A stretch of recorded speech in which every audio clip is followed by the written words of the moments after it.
We are live from France. My lighting situation is horrible.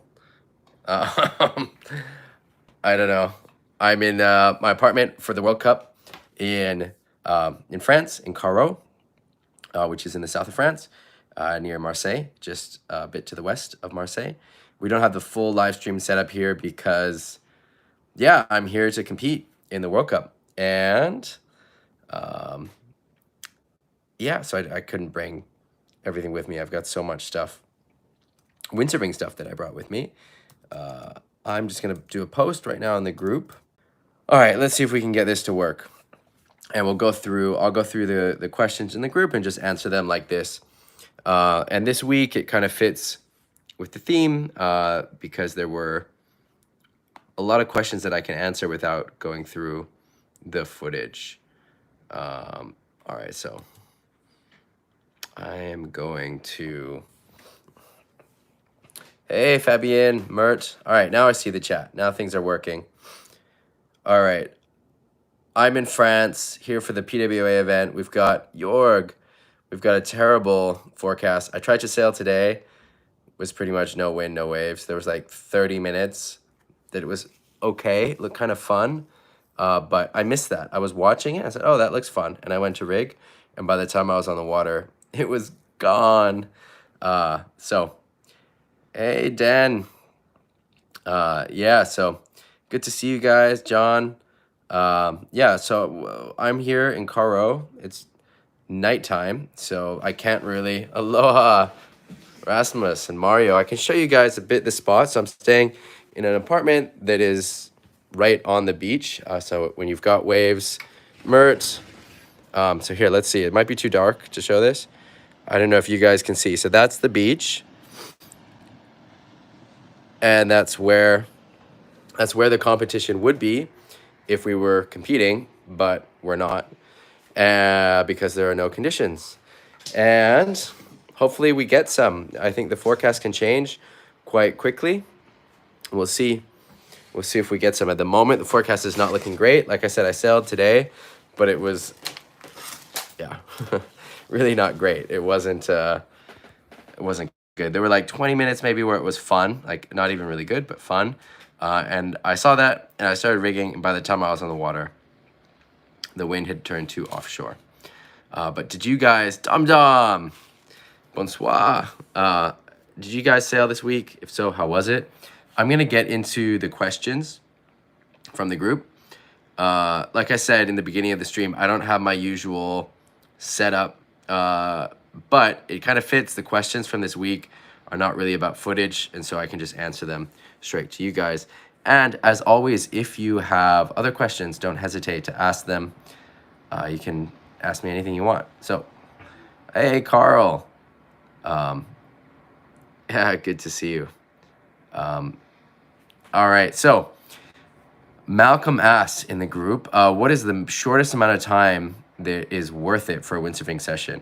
And he wants to include travel time. Super interesting question. There's a lot of really interesting comments in the response.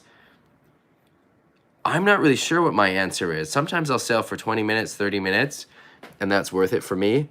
I would say probably the minimum normally, though, is something more like 45 minutes. I'm happy to have a good 45-minute session or half an hour. Half an hour is getting a bit too short. I was surprised by some of the answers. A lot of people are saying more like 3 hours, 2.5 hours, which I guess includes the driving, and I'm talking about just on the water. How long would I drive for a 45-minute session? I guess not very long. On Maui, though, where it's 10 minutes to the beach, yeah, 30, 45 minutes is fine for me. All right, Mark asks about equipment. Is the 0.3 difference in sizing worth it? And I think that's a really interesting question. When we're talking about choosing quivers, one of the things I always say is you want to have the sails to cover you, not necessarily in the widest range of conditions, but for the conditions that you expect to get the most. So for example, on Maui, most of the conditions are 4.7 or 5.0 days. And so I have a 4.7 or 5.0, and then there are light days where I really want to get on the water, and so I have a 5.5. And that works better for me than having a 4.5, 5.0, 5.5. And there are going to be days where I'm overpowered on the 4.7, but the 4.7, 5.0, 5.5 quiver offers me a better sail size for most days, even if I'm sometimes overpowered on the 4.7. So that's one example. But having the 0.3 increments is noticeable, but the question is whether it's worth it for your budget and your storage and all of that stuff.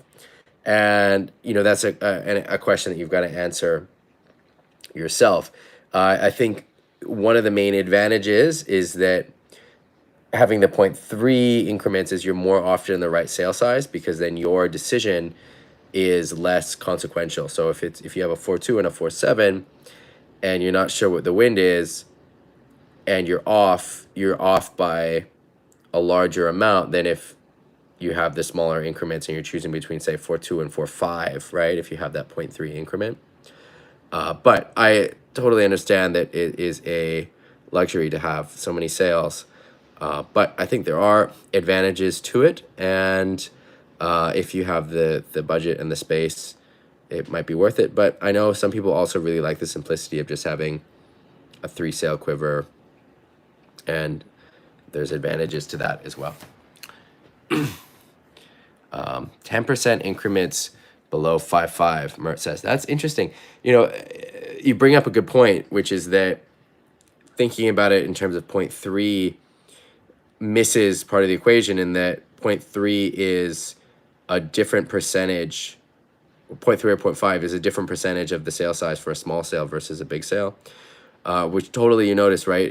If you're going from you can go from a 6.5 to a 7.5 pretty easily, and that square meter size difference is a much smaller percentage change than going from a 3.5 to a 4.5. I don't know, so 10% change. That's interesting. I have to think about that. That might be an interesting heuristic to use. I like that 10% of the area change. Yeah, that's really interesting.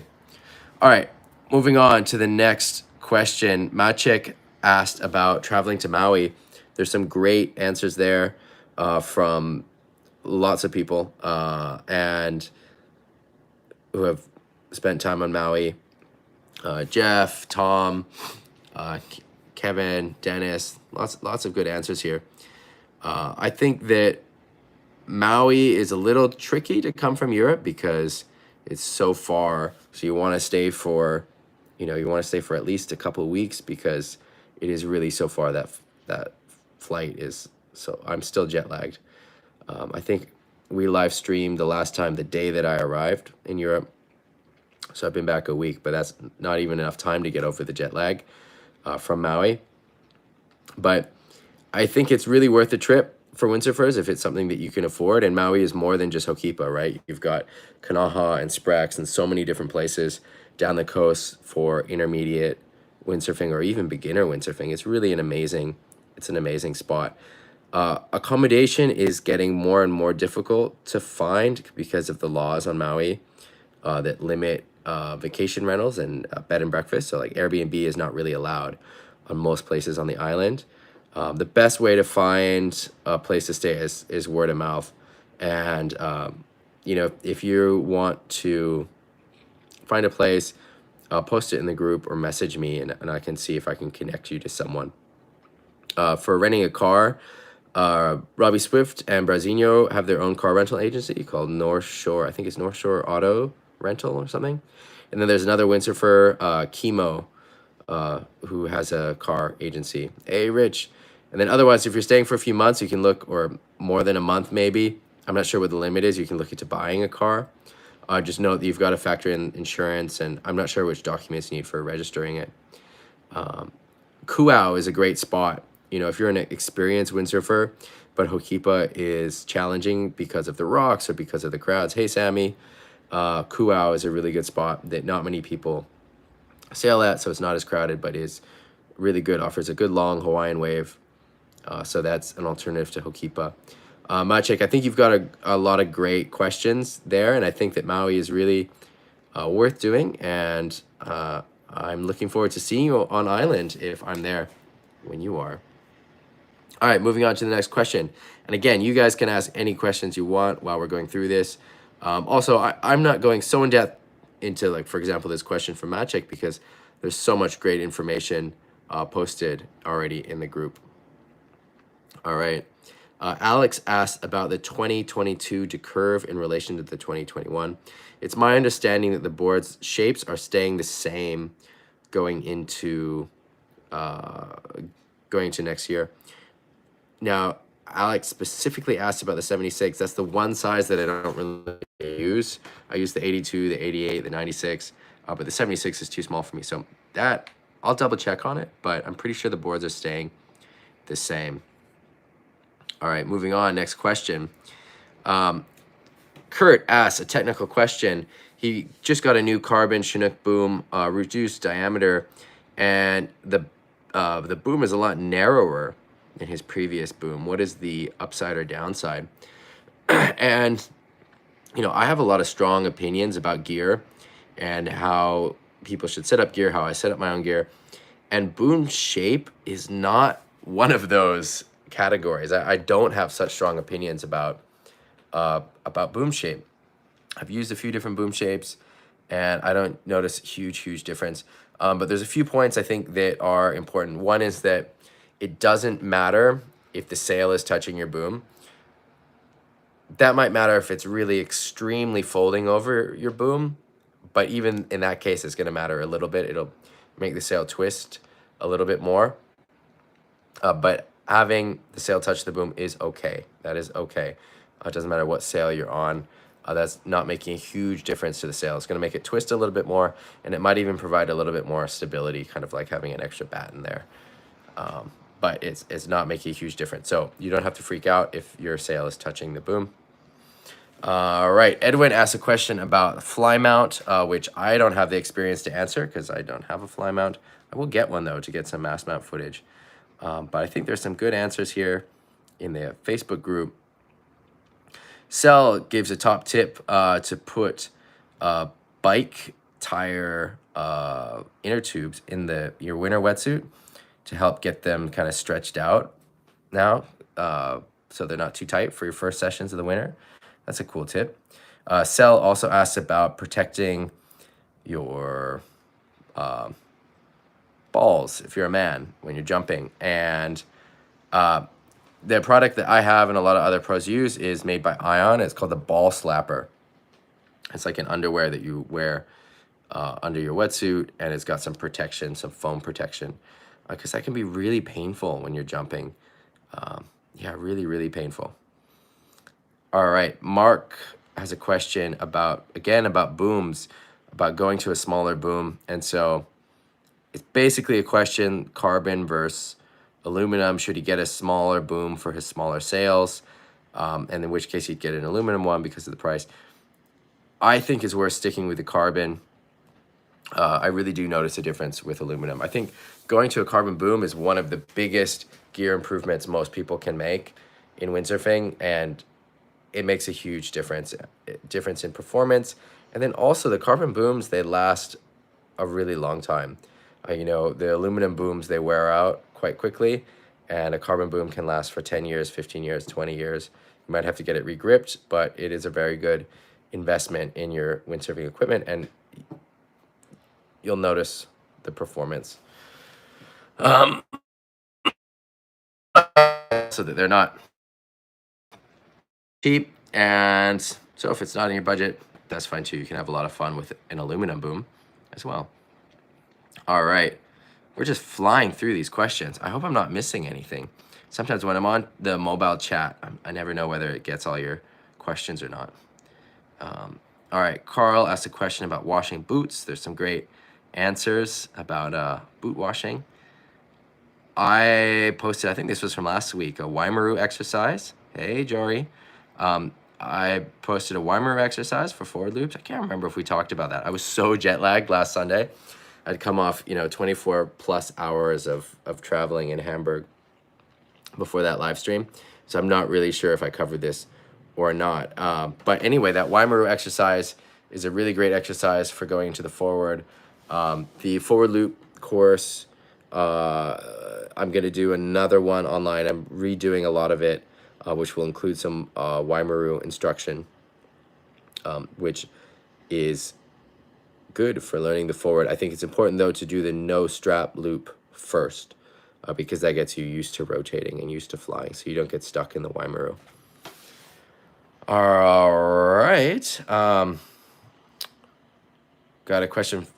Well, it's not really a question. I think that's from last week. I think we're caught up. Wow, we flew through those questions. There was a lot of good activity in the Facebook group this week. If you're not in the Facebook group, if you want to be in the Facebook group, it's Graham Ezzy's Windsurf Coaching Community on Facebook. There's a lot of great contributors to the group. It's not just me. In fact, it's mostly not me. I try to answer most posts or all posts, but there's also a lot of really experienced windsurfers in the group who give their feedback. So if you're not in the group and you want to be, join. Just everyone is welcome to join. Just make sure you answer the membership questions, because there's a great team of moderators who do the group requests, and they want to see that you answer those questions to let you into the group. Otherwise, now finished all those questions. We kind of flew through it, so I want to open up to you guys if you have some questions. All right, Rasmus has a question about K4 fins. He uses an 18 centimeter scorcher. Oh, the chat disappeared. Let me get that again. 18 centimeter scorcher, finding it sometimes too slippery when in current and going slow. It seems to get overpowered a little by hanging. That's interesting. So a more upright fin might be what you're after, having a bit too much tip on the fin, I think is kind of the feeling that you're describing. Yeah, so going to a more upright kind of freestyle wave fin might be a good option, or just going to a 19. I mean, the other thing you could do if you wanted to experiment and you really like the 18 is to get a second one and cut off a bit of the tip. Because I think what happens is you get a bit of leverage on that tip of the fin. And so I really feel exactly what you're describing when I'm testing, for example, the scorcher model, but with more tip on the end, like an extra 2 centimeters of tip. I don't feel what you were describing normally with the scorcher, but I do know that feeling. And so I think if you cut off the tip, that might also help. Otherwise, going with a more upright fin, a fin with less tip, will also do it. All right, Sammy, clinic schedule, no, is not released. So planning to do one in Cape Town, the January 1st to 7th. That's not 100% confirmed. I'm sorry, it's been so crazy with getting back to Europe and doing this event and everything else. There's a few little details I need to go over to confirm that. And then otherwise, I'm planning to do one in Portugal in May, and then sort of similar to this year, we're doing something in the Canaries over the summer, and then something in Denmark in September. But those dates are not confirmed yet. So I'm gonna try and keep this chat up. Keeps disappearing. Rasmus, have you tried the 19? And then also, what side fins are you using?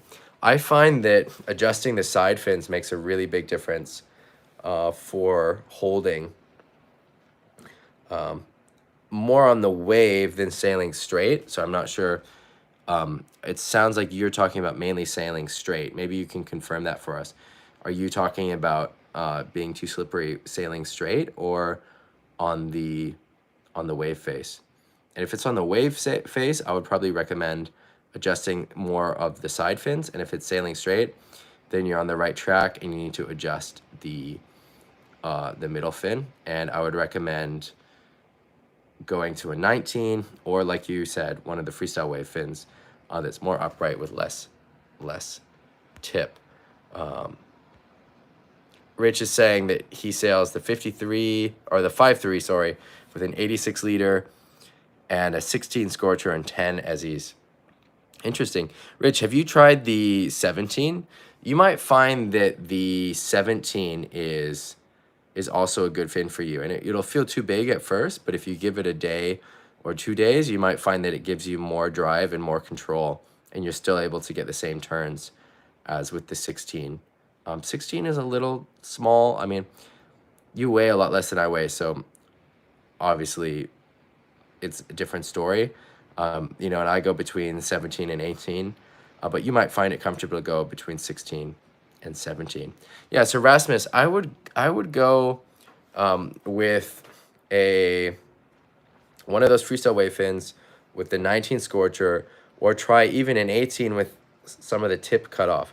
And so by the tip, I'm talking about the part that swoops back, right? And it's because when you have the fin like this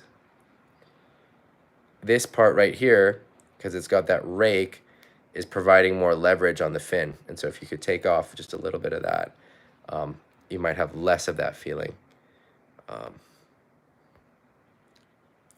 Jory is saying maybe basic or elaborate, but tips about finding the right spot, coming in and approaching the wave from behind.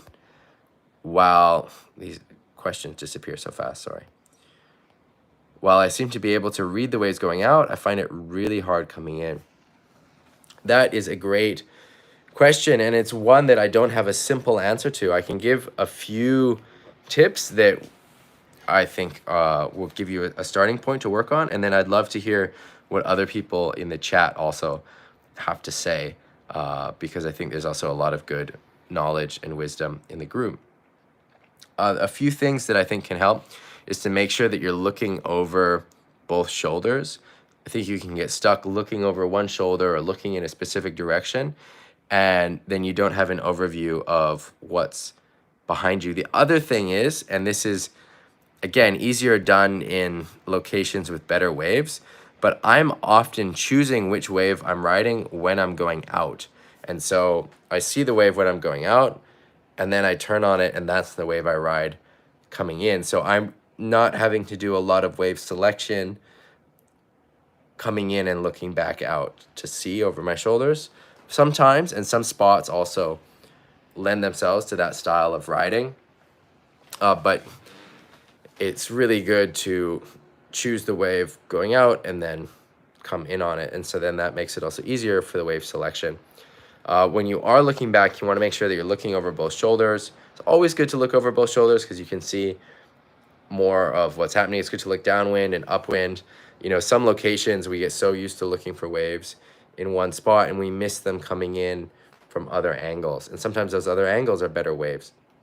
Then when you're on the wave, you really want to be paying attention to it. So looking around the mast, looking upwind, seeing where the peak is, looking at the texture, looking at the color of the wave, the speed of the wave, the steepness of the wave. I'm paying a lot of attention to where the wave is getting steep. And so if the wave is coming in and it's like this, the areas that it's like that, it's not really going to break, as well as the areas that it's like this. And you can see that actually from pretty far out to sea. You want to look for the peak. And then I'm really looking at the bottom of the wave. The bottom of the wave tells you a lot of information about what it's going to do, even more than the top of the wave. So I'm looking for the areas that are bowling and smooth. And that's where there's a lot of surface tension, there's a lot of force, there's a lot of power in the wave. So those smooth, bowly sections are where I want to be, where I want to turn. Yeah, so does that answer your question? If not, we can talk more about this. And again, I'd love to hear more from the chat because I think this is a really important question.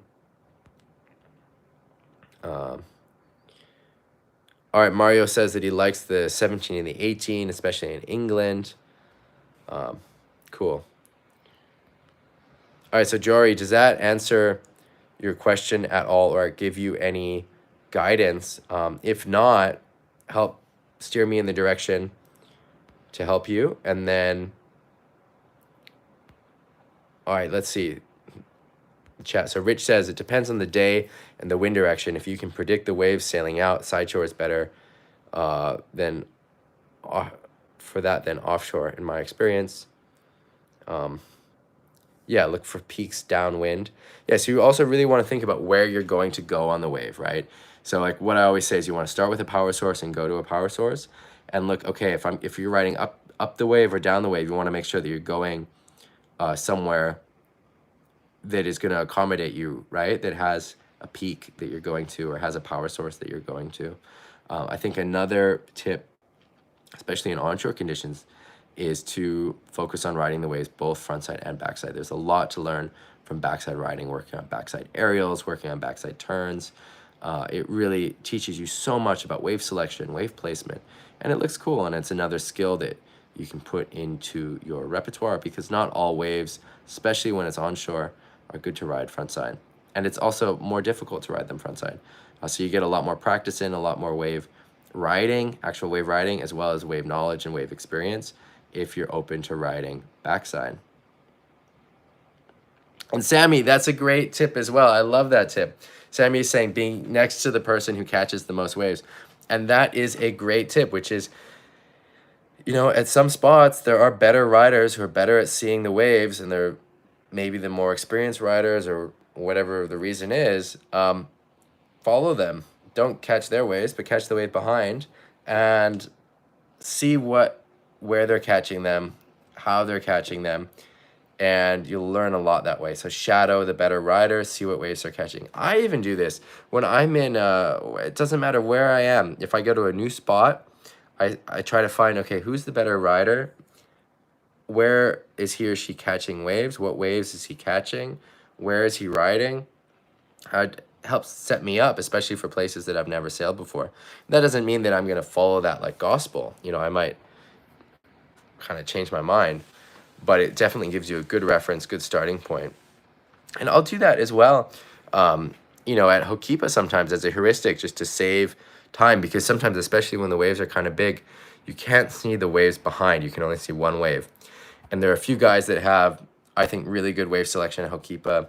Levi is one of them. Morgan is one of them. And so if they're coming in on a wave and there's no one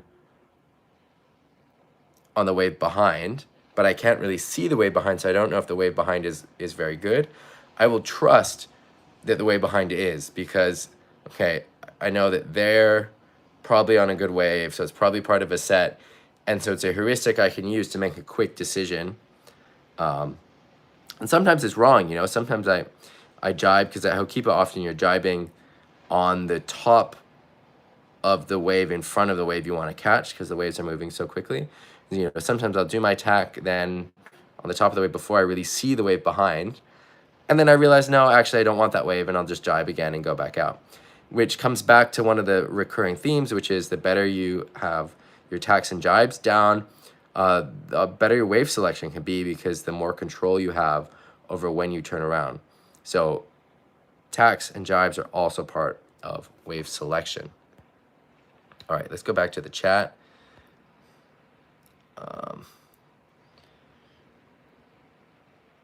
All right.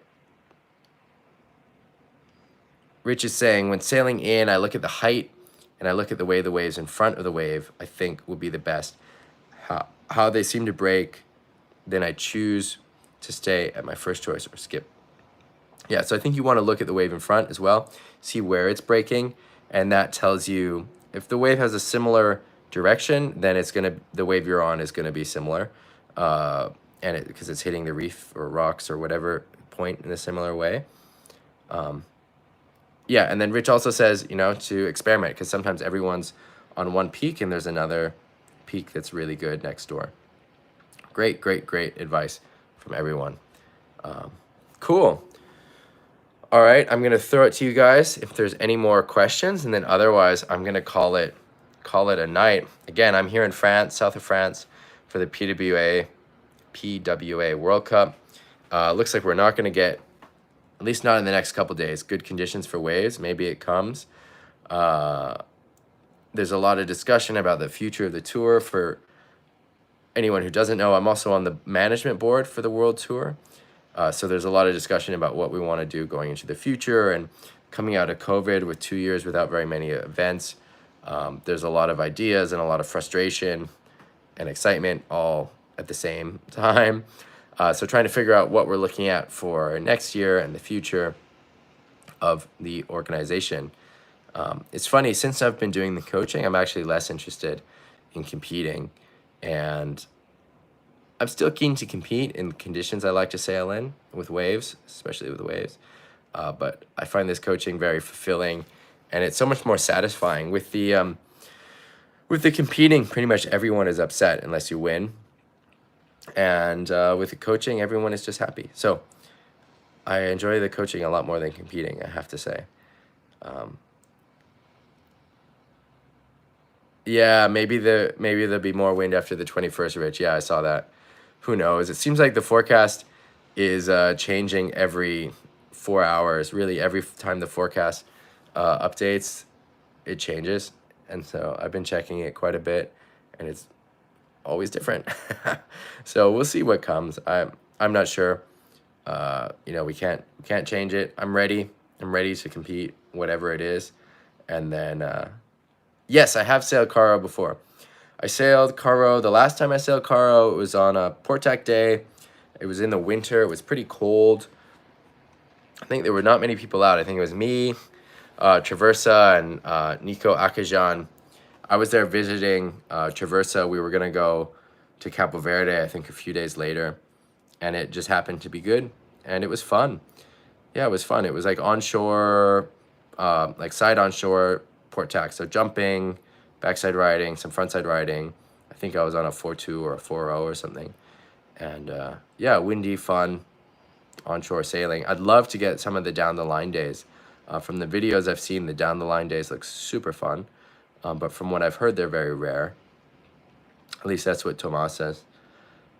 But maybe we'll get some. That would be super cool to have a down the line competition for this event.